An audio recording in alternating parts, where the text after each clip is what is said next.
विभीषण को राज्य प्रदान करके श्री रामचंद्र जी सीता जी की अग्नि परीक्षा लेकर सब सैनिकों के सामने श्री राम ने कहा कि यदि सीता को रावण ने छुआ भी नहीं है तो अग्नि के अंदर नहीं जलेगी, और जल गई तो ये उल्टा होगी और विनाश को प्राप्त हो जाएगी, कोई दिक्कत नहीं।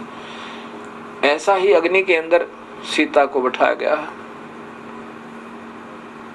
अब तब सीता जब नहीं जली अग्नि में तो श्री राम सहर्ष और अपना पूर्ण विश्वास दृढ़ करके कि ये निष्कलंक है लेकर आ गए। कुछ दिनों के बाद एक धोबी ने ताना मार दिया कि उसकी धोबन एक दिन अपने मायके चली गई थी 1-2 दिन,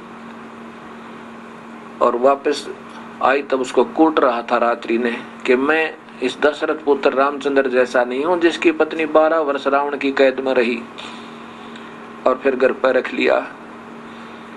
तू बाहर रही है ना 1-2 दिन, मैं नहीं रखूं तुझे, कूट रहा था। अब श्री राम ने वो सुन लिया, क्योंकि रात्रि के समय श्री रामचंद्र जी राजा हो गए थे। राजा अपना वेश बदल कर अपने प्रजा के गुप्त दुखों का ज्ञान किया करता था। वापस आ गया। आते ही रामचंद्र जी ने अगले दिन सीता को निष्कासित कर दिया कि मैं ये दुनिया के ताने नहीं सुन सकता। कोई बात हुई या ये मर्यादा पुरुषोत्तम निकाल के देखो, अपनी गर्भवती पत्नी ने कोई आज अपने करता है करने भाव इस मर्यादाओं को नहीं, ये इनके भी बस की बात नहीं थी। तो काल ने पहले ही इनको पीड़ित करने के लिए और नारद जी के श्रापवश ये अपना कर्म भोग रहा था विष्णु जी। ये काल अपने पुत्रों को भी नहीं बख्शता। सीता निकल गई, महर्षि वाल्मीकि जी की कुटिया में जाकर वहां अपना जीवन व्यतीत किया। और वहां एक पुत्र और हुआ जो ऋषि ने एक कुश आते यानी डाब से बना दिया था, उसका नाम कुश रख दिया। पहले का नाम लव रखा।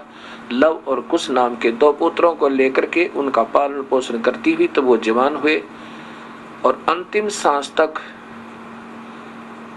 जिस व्यक्ति के, जिस मनुष्य के, चलो हम उनको भगवान तो हैं ही, 3 लोक के मालिक हैं, और जिसका परिवार बेटा बेटी छोटे छोटे बच्चे और पत्नी दूर रहे सारी उम्र, तो वो कितना सुखी हुआ होगा, चाहे राजा के चाहे महाराजा बन जाए।